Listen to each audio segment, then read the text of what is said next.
Almost ready.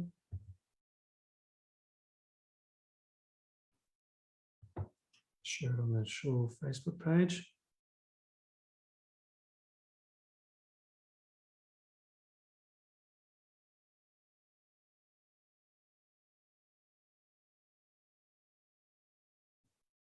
Okay, we should get underway. So good evening, everybody, and welcome to hopefully it'll be a meaningful and an uplifting talk. And I know it's been a difficult day for many of us in Victoria, of course, with the announcement. So it's actually fortuitous that we are very grateful to have Dr. Shalya Hirschson with us tonight. And thank you for joining us, Shalya. Really appreciate it. And welcome to everybody. I hope you are doing okay. And tonight, obviously, as advertised, we're going to have a chat. We're going to have a discussion. We are happy, and Shalya did say that she's very happy, through the talk, if you have any questions. Of course, as we know with Zoom talks, we're not going to be able to have everybody unmuted to ask questions because it just gets very noisy. But I'll be monitoring the chat and we can talk about it. And hopefully it's a meaningful discussion and helps you through whatever you might be dealing with in your own personal life. So welcome to Shalya. And maybe Shalya, you just want to tell a little bit about yourself. I know we did have it on the fly, but sometimes it's easier to hear it directly from the person. So if you just wanted to spend a minute or so just telling us a little bit about your background and experience. Thank you, Rabbi Rabin. Hi to everybody. I'm seeing some names that I recognize and some that are new. I'm a psychologist in private practice in Melbourne, and I'm a mom to 2 primary school age children. I've been living in Australia for almost 4 years now after immigrating from South Africa, as you can hear with my accent. I spent most of my time in my practice working mostly with children and adolescents, but I do a lot of parenting sessions. I do work with some adults in individual therapy.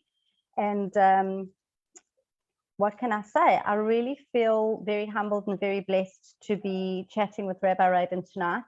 As we said, it's been a hard day for everybody. And my wish for everybody is that in this time when I think there's a lot of talks, there's a lot of webinars, there's a lot of information going around about how to cope with the lockdown, with the news of the extended lockdown, a lot of strategies being passed around, how to help your children, how to support your family members. I really just hope that tonight will be a gift for everybody, that I will share something with you that you can take away that will be more than just a strategy. I think everybody's very tired. Everybody's very bogged down with what's been going on for a number of weeks now. And I hope that tonight I will share some information and some thoughts with you that will really uplift your spirits. I'm looking forward to answering some questions and having a conversation with you.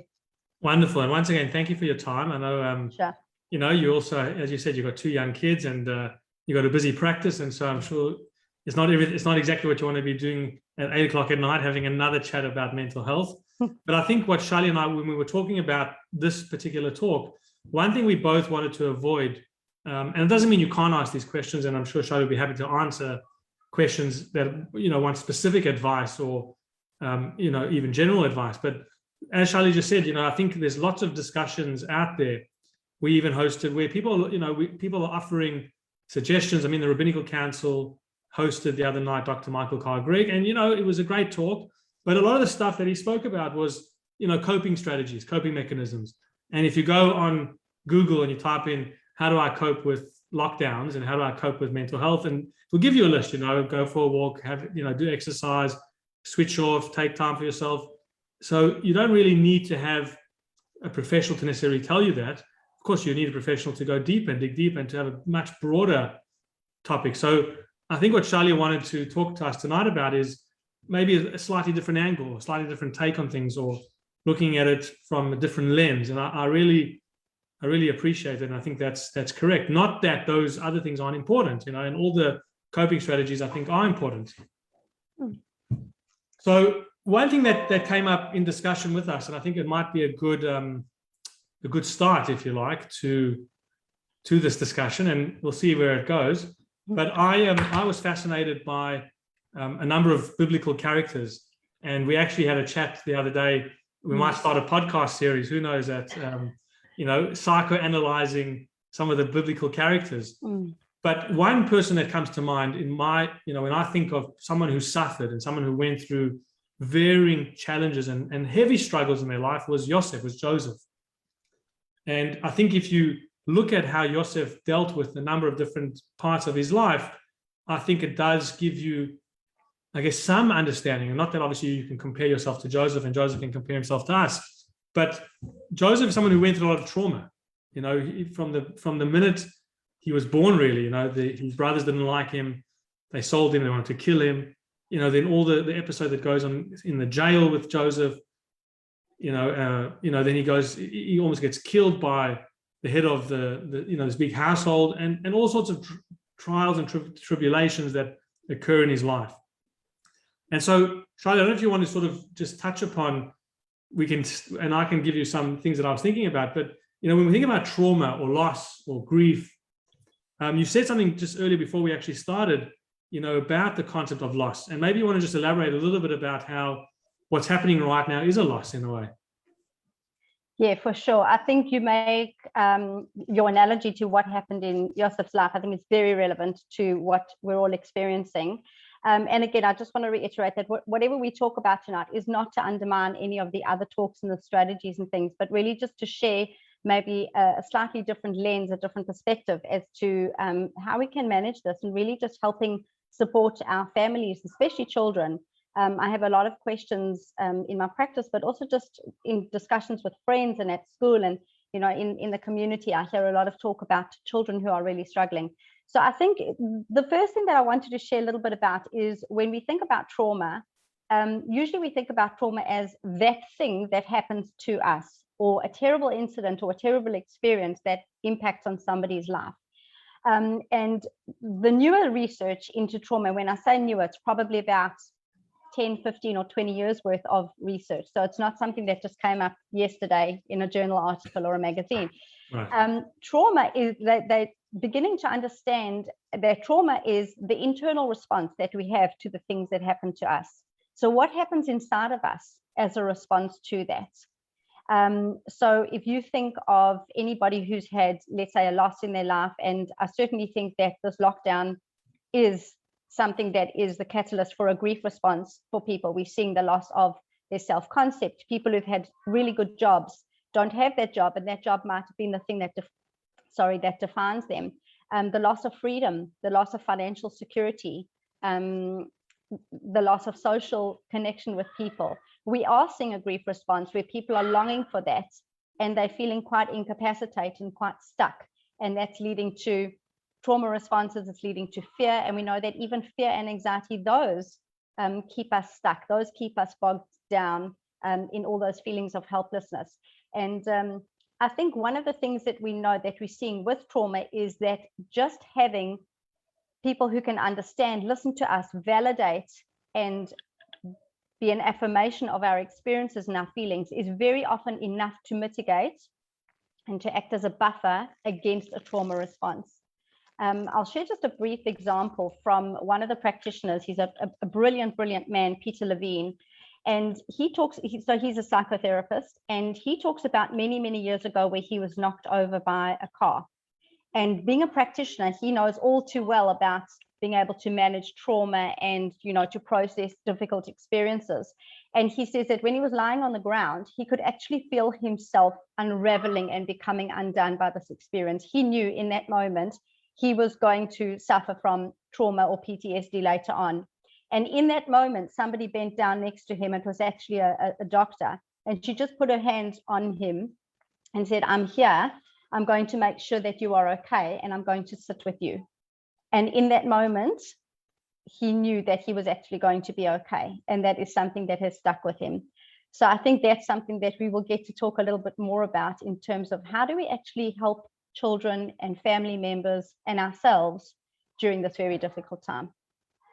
Wonderful. So I think that's exactly right. And that is why I thought this could be a really helpful discussion, in that, looking at it from a much more holistic point of view, as opposed to, define strategies of going for a walk or doing those things. But let's just focus a little bit about that story that you just told, because, going back to Joseph, There was two experiences, I guess, in Joseph's life that stuck out for me, and I don't know if we can bring the teachings that you've learned into that as well. But one is, I think trying to find something in that experience, in that trauma, to make it, I wouldn't say a positive experience, but make it something that it is meaningful in that experience, in that moment. And Yosef seems to do that. He throughout his journeying, he seems to, each time he goes through a particular struggle, he finds that Hashem brought me here for a reason. This was a catalyst to something else. Now, I know that's a very difficult thing to tell someone when they're in the heat of the moment. Yeah. But, to try and find the meaning in that loss, in that trauma at the time, or if you can, that's great. And this particular person you mentioned, of course, was able to do that just by that, knowing someone's with them. But how do you feel about that? How do you feel about finding meaning within the traumatic experience and perhaps after the traumatic experience? And I can tell you something that happened to me, but let you respond first, and I'll tell you what happened.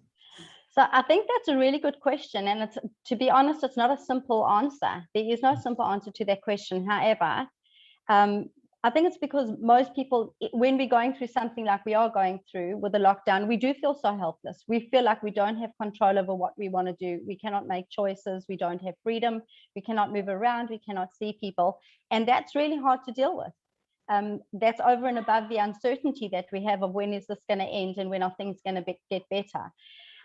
For me, I think the answer is that for sure, in our lifetime and in our children's lifetimes, there's going to be uncertainty. There is going to be painful experiences. There are going to be times where they have to sit and wait for something to change or something to get better. And that's not easy. That's not easy to do. We don't like uncertainty. We don't do well with uncertainty.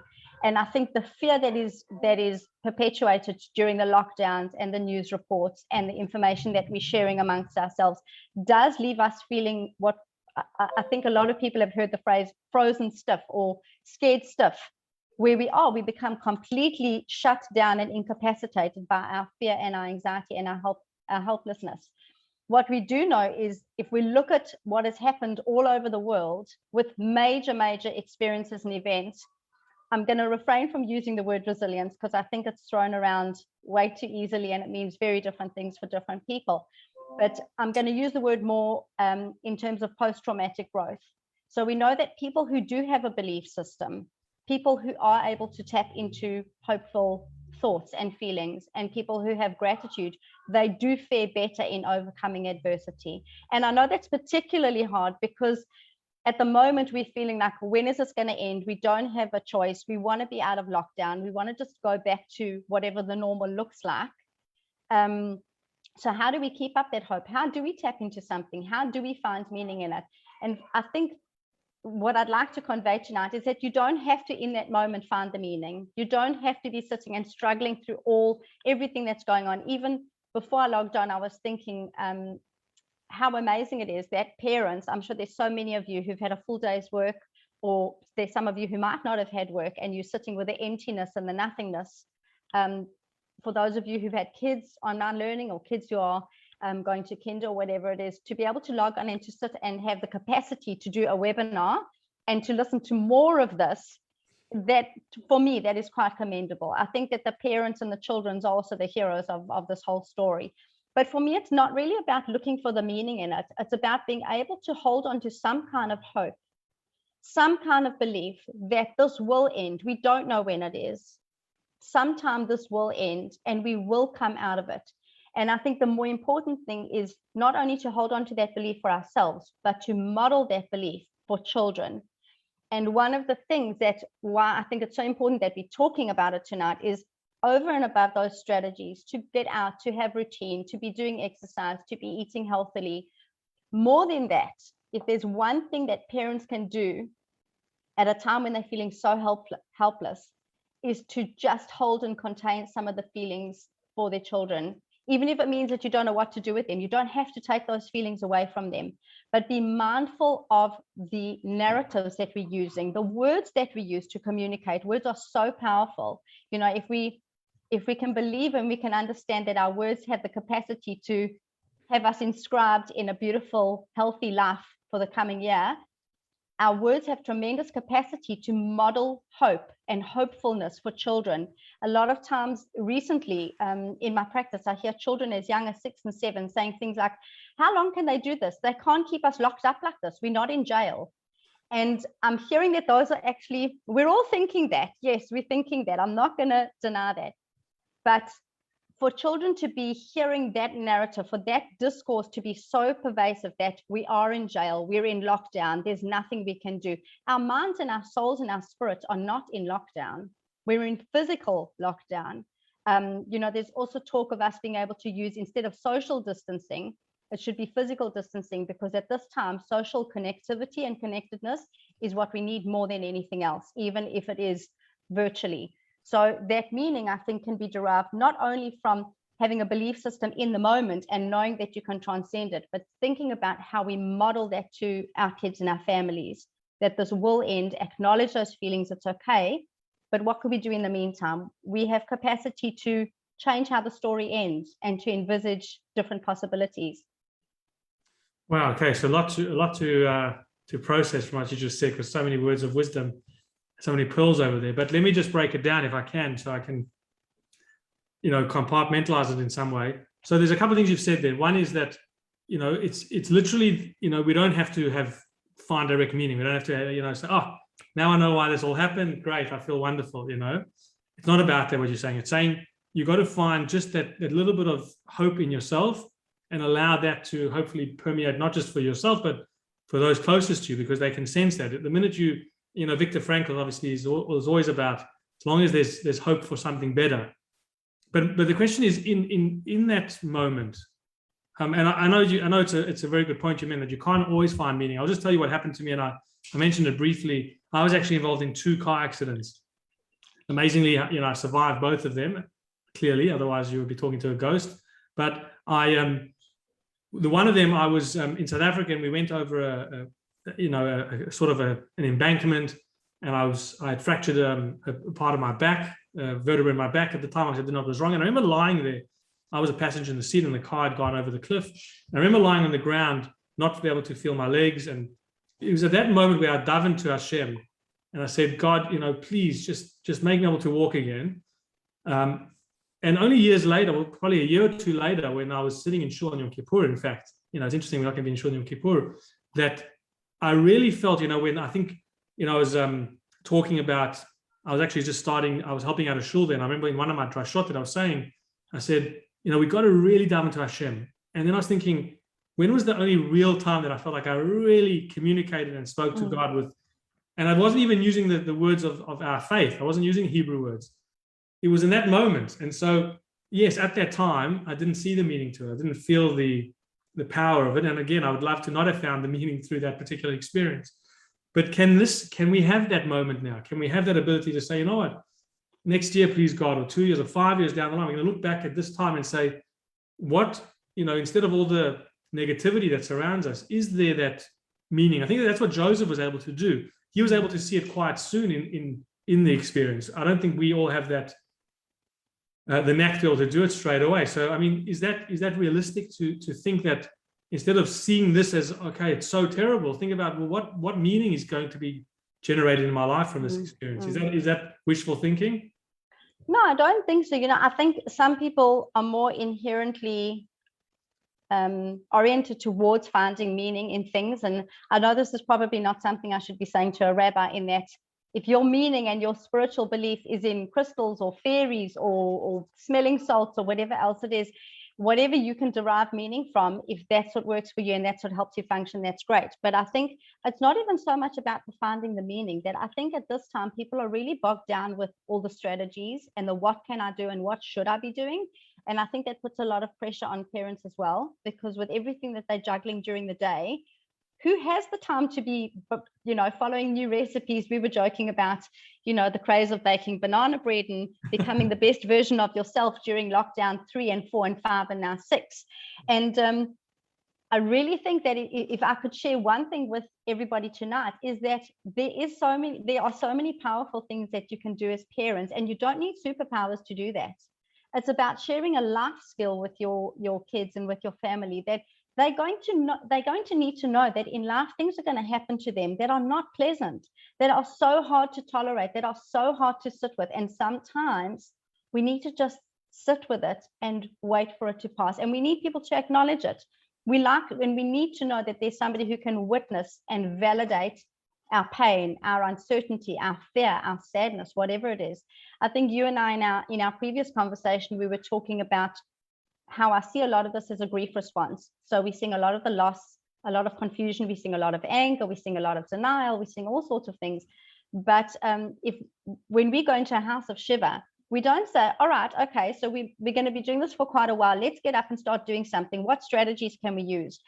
We sit with it, and it's not pleasant. It's not pleasant and it's not easy, but we're able to sit in those moments and just reflect on things. And I think if we're able to use words and empower children to help them sort out those thoughts and those feelings in their head, you don't have to be a therapist to do that, to create a space to say, how are you doing today? This is hard. You don't have to take the feeling away, but just acknowledging it and holding it is sometimes enough to just decrease it and dissolve it slightly. Wow. Okay. So I mean, that's amazing. I think if you've been on the receiving end of that, or whether you've given that space to hold someone in that space, and as a rabbi, you do a lot of Shiva visits, unfortunately. And I think that's a really great analogy, that you don't come in there and start telling them, these are the strategies for coping, do this, this, and that. You just sit in that space, and you're there with them, and you process it together, but we do say, Hashem should comfort you amongst all the mourners of Tzin and Yerushalayim. You do give words of comfort that you're not alone. I think that's what Judaism wants to tell the person. And I think that's one of the feelings that people don't want to feel when they're going through a loss, when they're going through a trauma. It's like you said, that one person holding your hand is really so crucial. And that's why I think, that terminology of, socially distancing is quite a tough one, because we don't want to be socially distant. Yes, we can physically distance ourselves. And there were people who put, memes on, about all that. But maybe that's really, I think, probably one of the most important factors through this whole thing is to not feel that you're alone, just to sit with someone in that space. And kids, if you happen to have kids in your home, I think they need to know that you're there. I mean, Dr. Carl Gregg did say one thing. He said just that hugging someone for 20 seconds, releases the endorphins and all that. And I think it's more than that. Why does it release the endorphins? Because that hug is just showing you're not alone. Yeah. And I think you've touched on a really important part, is that if we come back to understanding trauma is our experience on a physiological and a neurobiological level. So when we think about what people go through, so if you think of all the changes that people are experiencing in their bodies, in their metabolism, in their sleep habits, in their eating habits, it's all happening on a physical level as well. And that social connectedness is the antidote to anxiety. So not feeling this is just me alone in my house, there's no world out there, because it can be terribly isolating. But doing things and modeling to kids and acknowledging those feelings, but also helping them tap into future-oriented thinking. So let's think of things that we can do when this is over. Let's make a wishing jar or a wishing bucket or a wishing cup or something where we can write down things that we'd like to do when we get out of lockdown, or what can we do in the meantime. They're going to need that. That's a life skill. That's not a strategy that we're just going to use during lockdown. That's a life skill. I always say that I'm tremendously humbled by the stories that my clients share with me. And I'm fascinated by people's experiences that they go through in their life. But I have clients that have medical conditions. They don't know when they're going to get better. They don't know when they will be mobile, when they can leave the house. I have children who wait from one blood test to another, changing medication, children who struggle with their learning. For sure, people are going to have struggles in their life. And what a terrific time for us to model to children, this will pass. We will get through it. Let's think about how we can do that. Or let's wait a little bit, sit with the feelings. And when it passes, we can reflect on how amazing that was. What did we do? When I think of, I've been looking at a lot of the social media with this Roots project that gets done. I think it's in year 9 in the Jewish schools. Yeah. And when I think about the stories that we know about our parents and our grandparents and things that they survived and things that they went through, how amazing to have a conversation with our kids to say, when you are older, when you're an adult or when you're a teenager, whatever it is, and you look back on this time, that will be like a superhero story. How amazing was it that you got through this? What a terrific story to tell people how you managed to get through that. So just tapping into little things like that. And again, being very mindful of the wording that we use, because I think that's terribly disempowering. And I think that's what imprisons children's spirits and their soul. It breaks their soul and their spirit when they're constantly hearing, we're in lockdown, we'll never get out of this. We're not in jail, why can't we move around? Wow, yeah, I think kids do that, and they hear and they listen. They listen very carefully to what you're saying.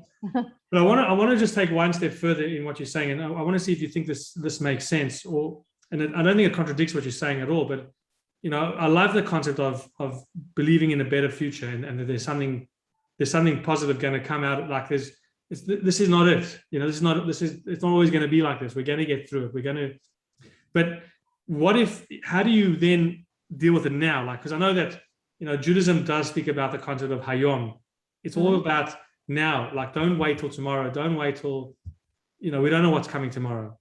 So the strategy, and you said it's not necessarily a strategy, it's a life skill to really believe that there's going to be a better tomorrow. How do we also then make it a better today? Because I know I speak to congregants all the time, and they just another day, and we all use this wording. I think you're right. Wording does. Yeah. And I use it myself. I'm like, it's just another day in Groundhog Day, and I think that is disempowering for yourself and for others when you hear these wording. It's like, it's never going to end. So I like that you're saying it's got to be positive, that there is going to be an end game. The door is going to open. We're going to get through it, and we're going to have a brighter future. But what about now? Like, how do we look at the now in that sense? Instead of waiting till tomorrow.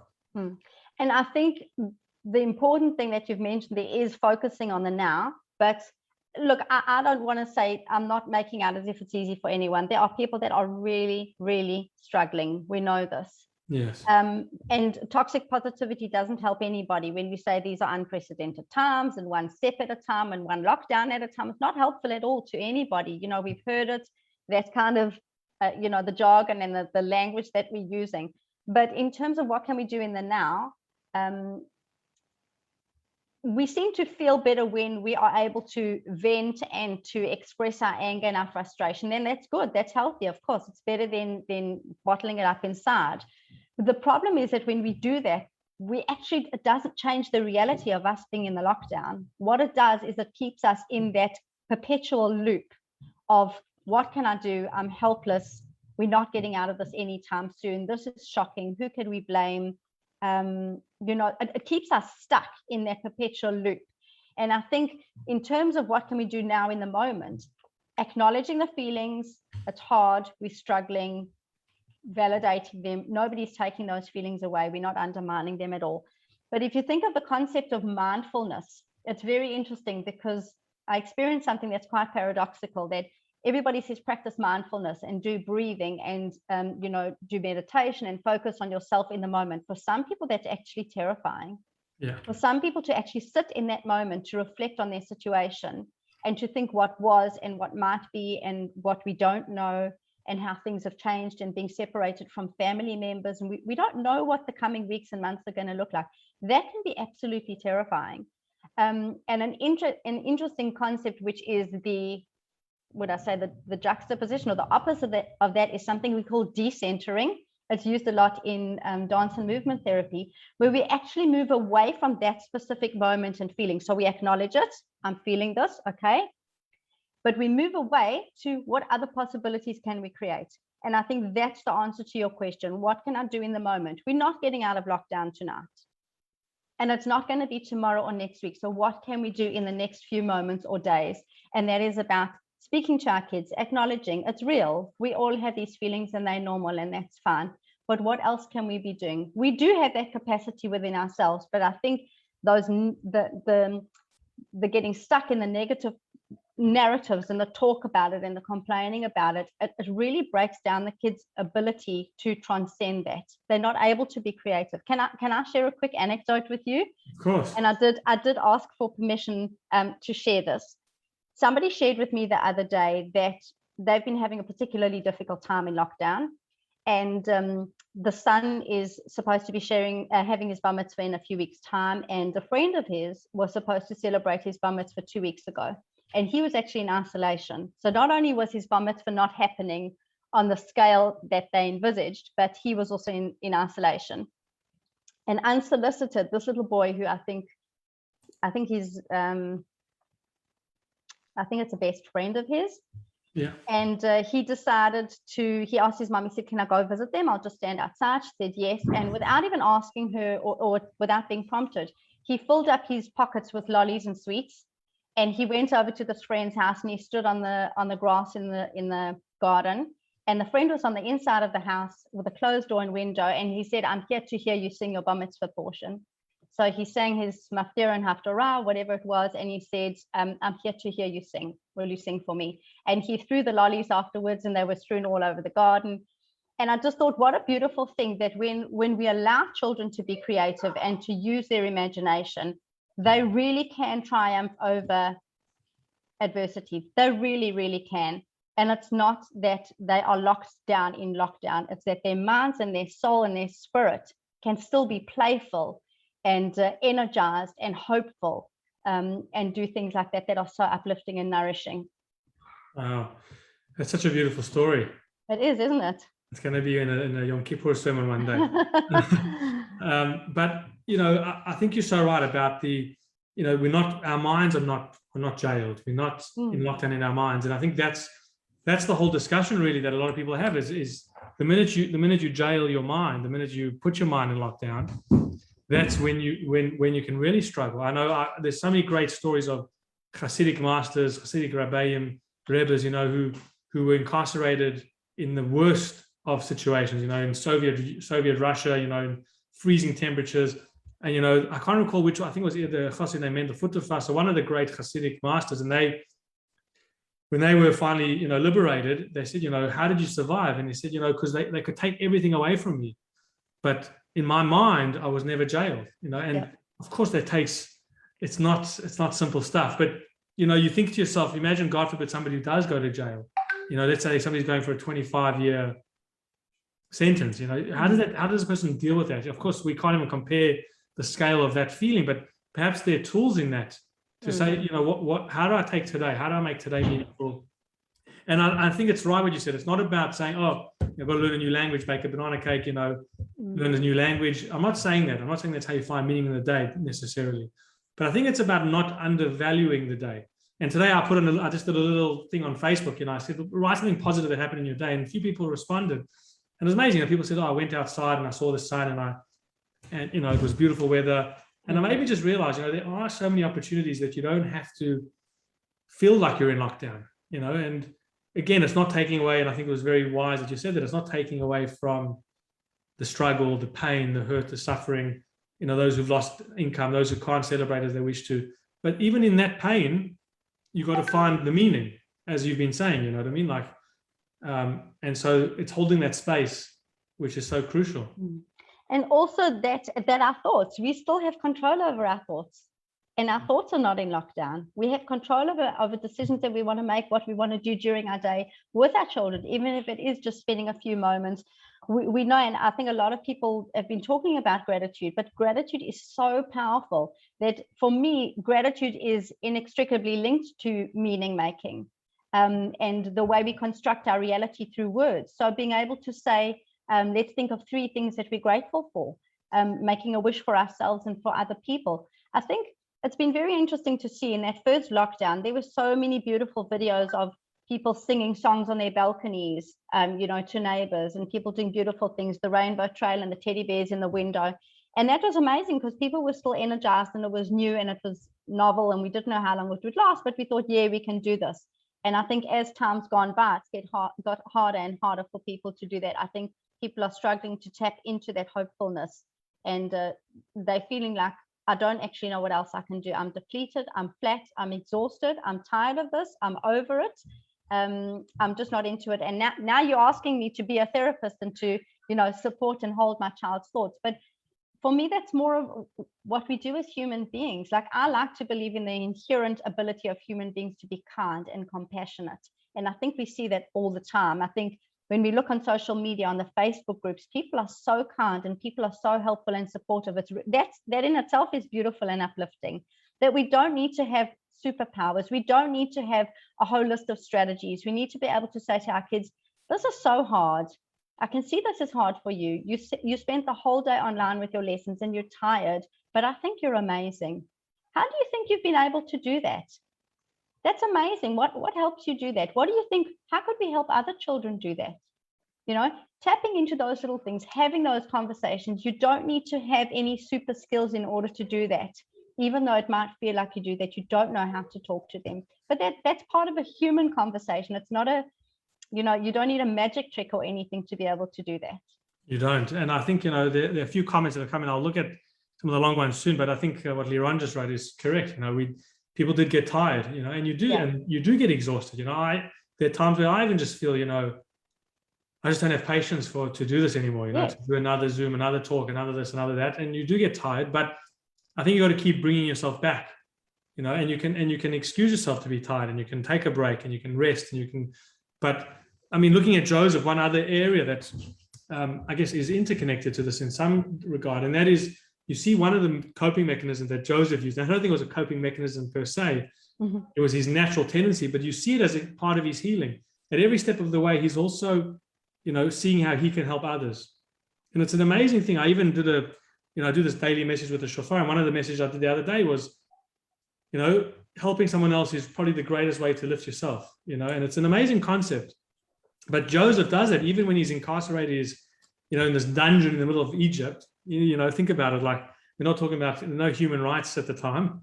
And he sees two fellow inmates, and what does he say to them? He says, how are you guys doing today? You know, are you okay day? You know, it's just, they think they came up with, are you okay day today?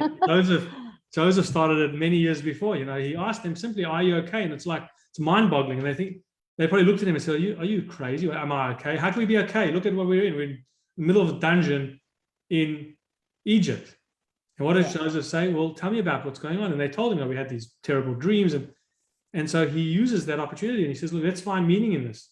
And I think it's amazing, because his help for others eventually got him out of jail too, you know. So like you said, that young boy who helped his friend, I'm sure it made his whole experience so much more meaningful.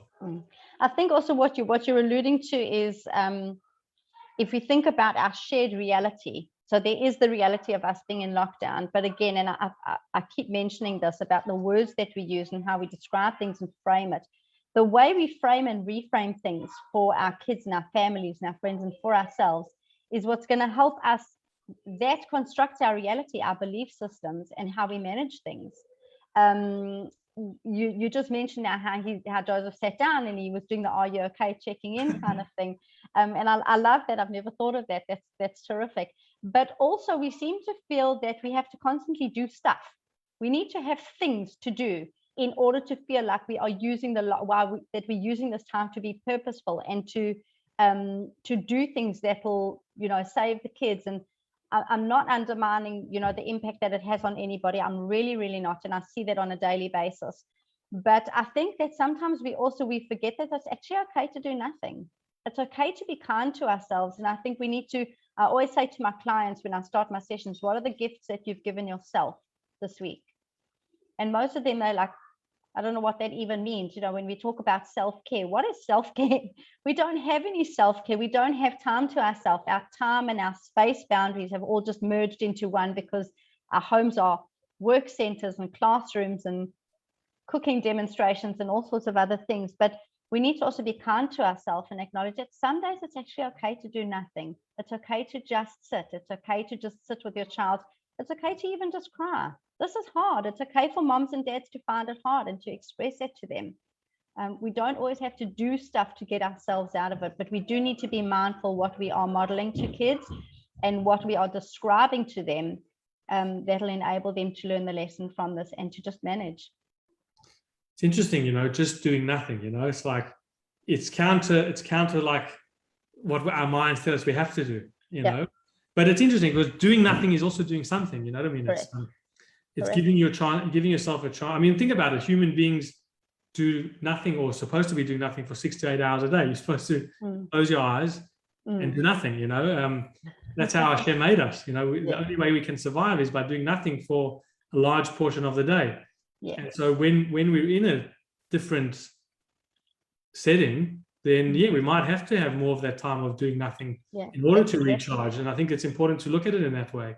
Yeah, and we feel guilty about it. I have a lot of my friends and I, we joke about, you know, how we spent the day wearing slippers, or you know, you didn't get out of your tracky pants or whatever it is. That it seems like such an abnormal thing to do. Well, it's actually okay. Sometimes we don't have to feel like we're getting dressed up and we're doing things and being super productive. It's actually okay. We need to take time to just recharge.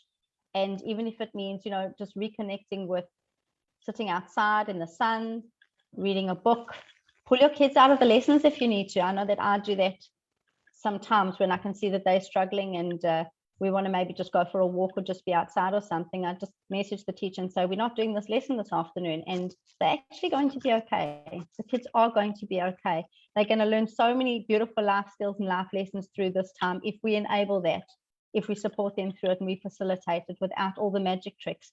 If we just real about it, we acknowledge the feelings, and we have days where we do some things and days where we do nothing, and that's okay. It's interesting, you going back to your earlier point about language, you know, and Raquel has just written, you know, I call it lockdown mode. And I think it's interesting because you look at how Sydney, the Premier there, uses the wording, they use it very strongly, stay-at-home orders, and we use lockdown orders. And I think it's a very different connotation, you know. Lockdown is just so negative, you know, you're locked, you're closed, you're down. It's like you're a prisoner. Stay at home.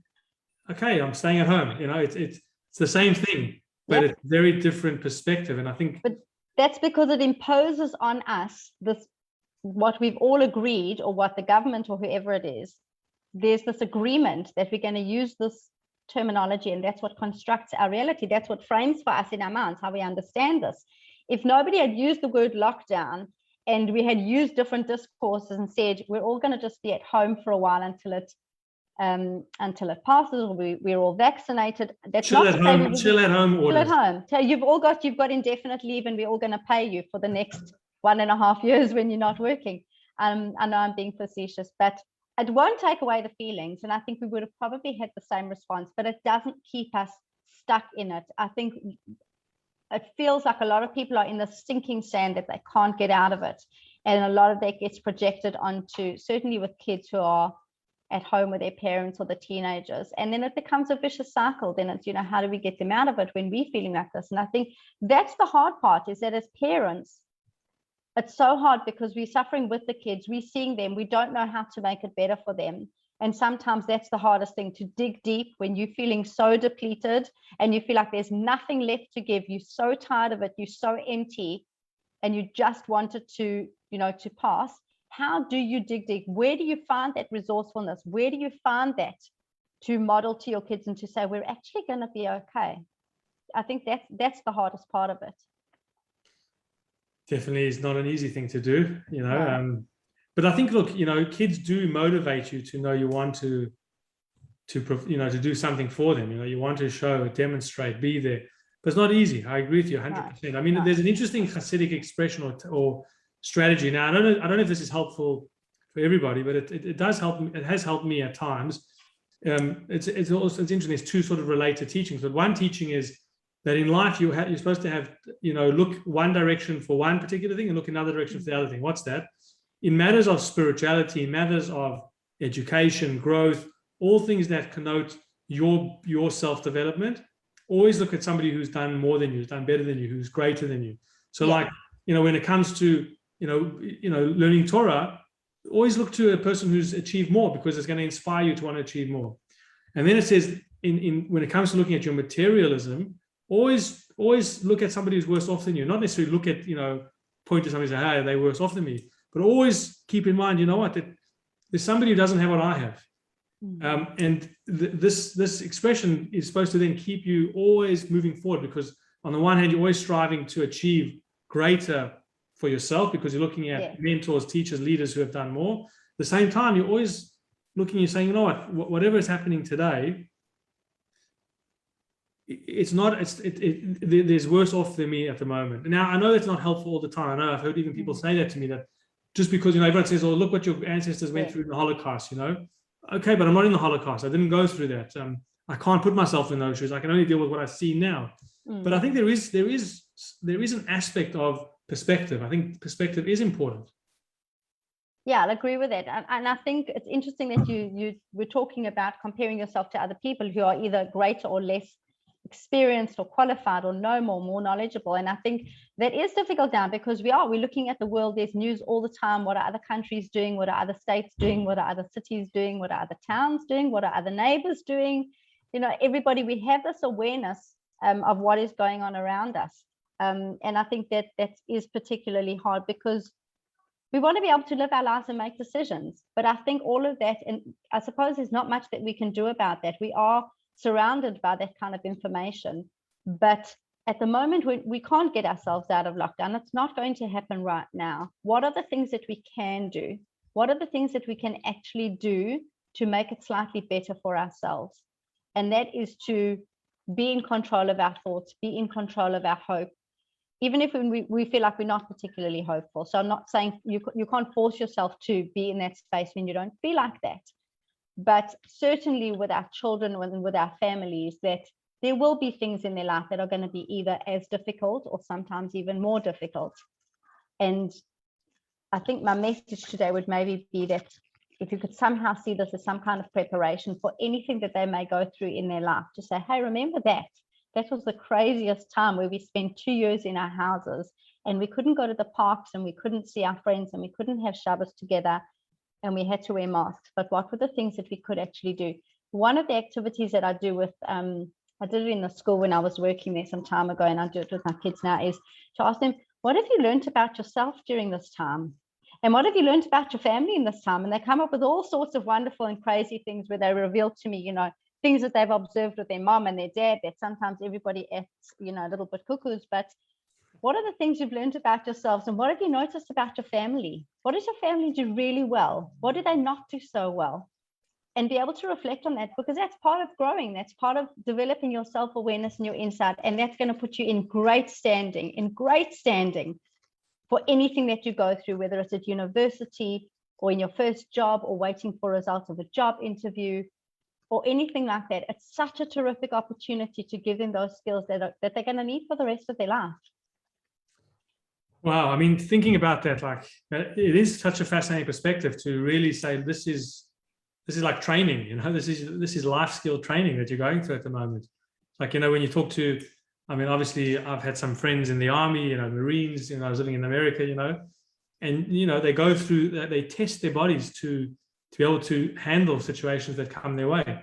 So in a way, it's like our Marine training at the moment. We're going through. It is, and it's hard to sit with that also, because who on earth wants to be tested? We don't want to be tested. We don't, somebody said to me the other day, I was doing a presentation and they said, I've mixed up the questions just to throw you in the deep end and just juggle things up. And I want you to say, now's not the time to throw me in the deep end and shake things up a little bit.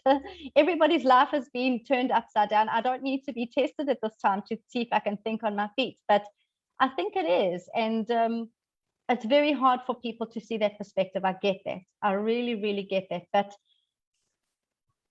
I want people to feel when they finish, listening to this, and hopefully we can get to answer some questions, to feel that there is so much that they can do, and they're not powerless, and they're not, when I say disabled, meaning that they are not stuck in their inability to move, and that they can transcend the fear and they can move beyond the lockdown, because our minds are free and our spirits are free and our souls are free, and we can talk to people and we can feel connected with people, even if we're not particularly creative, or we cannot get hold of grandparents, overseas, or we can't see people who live around the corner from us. There's so much that we can do. The human spirit is amazing. It's amazing. I don't need to tell you that. You have so many beautiful, brilliant people that you talk to in your talks. To just remember, we don't always need the strategies, and we don't always need those routines and things like that. They are important, but whatever you need to help support your kids and your family and get through this, you've got that. You've got that. You've got to allow yourselves to break free of the lockdown and that incarceration in your mind in order to get through it. Brilliant. I mean, I think at the end of this, we all need to get a graduate's a graduation certificate. For sure. We've all qualified now, masters in dealing with stuff, For sure. in dealing with the lockdown, in dealing with the pandemic. Yeah. And then our training is done, So let's look at a couple of things. If you have any questions, anyone, please feel put them in the chat box. Raquel's got a few comments here. I'll just try and dissect some of the things that I think what Raquel said in the beginning is very important, and that a lot of the way that the government's been talking is very scary. A lot of fear generating from the words, from the press conferences, a little bit of not much about mental health and how we're feeling. How do you think, I think what Raquel wants to know is, how do you sort of deal with it besides not even watching it? Another hard question to answer, because we can't really shut ourselves off from the rest of the world and the news. We can't be ostriches and stick our heads in the sand and say, I'm just not going to listen to this. We can do that for a short period of time. But I think we want to know what's happening around us. I think it's human nature to be curious about what's going on, but also in the news. And, I think that's an important thing that also we're seeing with people, where you don't have to watch the news every single day, 3 times a day. We see it all the time. I get pop-ups on my phone all throughout the day, the COVID cases and the exposure sites. It does exacerbate our anxiety. It does heighten our sense of this is so uncertain, I'm scared, we don't know what's going on. But we know that from any story in the media, that we very often, that sensationalized news, we know that that's the news that's going to grip people and give them the information. So I think it's not a uniform answer. I think it's about what works for you. Some people can look at the news and think, okay, whatever, I'm going to go back to my meeting now. And other people, they sit with that and that uncertainty and that fear all the time. So I think people need to decide what works for them. But again, if we think about, I like that comment that was made. I'm just going to bring up the chat again around the way things are communicated to us. It is scary. I'm terrified at the thought of anybody getting sick and landing up in ICU and things happening to family members, and what happens to your children. Of course, that's terrifying. Who wouldn't be scared by that? That's normal. That's a normal response. But I think if we do that to the detriment of all the other capacities that we have to think and to feel and to be, and for our creativity and for our imagination and for our spirits to not be dampened by that, I think that's what the ultimate goal is, isn't it? If we think about what people have transcended and what people have gone through before we went through lockdown. It's so true. Somebody said something to me the other day, and I forgot about it, and you just reminded me as you were talking. Somebody said something like this to me, and I know it might be looked at as a pessimistic or negative way of looking, but it really helped me that day. Maybe it'll help you tomorrow. But somebody said, imagine you woke up today and someone said to you, and I know this is not rocket science because a lot of people have said this kind of stuff and choose them to, but somebody said, I was having a phone call in the morning. I can't remember what we were talking about. I think maybe after I blew the shofar, somebody called me to tell me, oh, thank you for blowing the shofar. And then they said, what if like literally tomorrow you knew that you weren't going to be there tomorrow? Like, and this was your reality now. Today lockdown was the last day that you had on this earth, and it really impacted me for that day. I was like, wow, what a crazy thing to think about, and I thought, hold on a minute, and I called a lot of people and I did a few things, and I went for a nice walk, and it really like changed my whole day, because then I thought about that night. I was thinking, what if let's say, God forbid, this lockdown was going to be for another 5 years or 10 years, which it's not. Don't worry. I don't know any information that it's going to be. But I'm just, hypothetically, imagine a kid is born in lockdown, and a kid goes for the next 5 to 8 years. This is all they know. You know what I mean? Like, I'd love to see what that kid does in their life. How did they find meaning if this is all they knew? Because you can't just wait. And I like I agree with what you're saying. You've got to have hope for a different future, but you have to look, how does this become the reality now? Like, how do I make this now? And it doesn't have to be having a cooking show and baking banana bread, but this is my life and I'm still going to be who I am today, Yeah, I think so. Drawing on what you said, I'm going to quote a good friend of mine, Ariel Alou. We did I'm sure a lot of you know her in the community. We did a presentation not so long ago, and she made a really interesting point that I think we think that life is more predictable and certain than it actually is. I think we think that prior to COVID and the lockdown, we thought we were kind of just sailing through life and things would happen. But life in itself, outside of COVID and lockdown and everything, is not that predictable. Things do happen. Things do happen that startle us, that catch us off guard. For me, I'm more terrified what my kids are going to look back in a few years' time. It doesn't matter whether it's 3 years or 10 years or 20 years.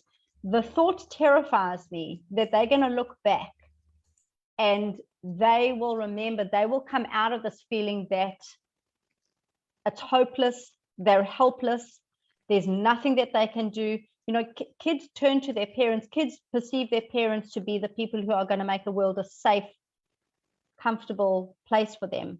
That's what we're supposed to do as parents. They kind of rely on us to reassure them that they're going to be okay in the world and to mediate the world to them and to explain to them how things work. And I'm just thinking what a tragedy and what a catastrophe it would be if all they ever hear, or a lot of what they hear, is we're in lockdown. How long can they keep us like this? When is this going to end?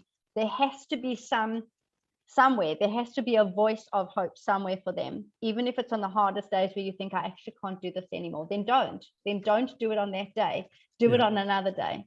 Well, I mean, Liron said something important. She said, look, the consequences of this, you know, especially on adolescents, can show up later. And I agree with you. But at the same time, I think what you're saying is if we paint the story differently, if we can try and give them a different narrative at times, then it might help mitigate some of the catastrophic things. But Judith is asking a practical question, really, I guess, in your work. You know, what can you suggest for 20, 21-year-olds to keep busy and positive? I know there's probably a long list of things you can suggest. I don't know.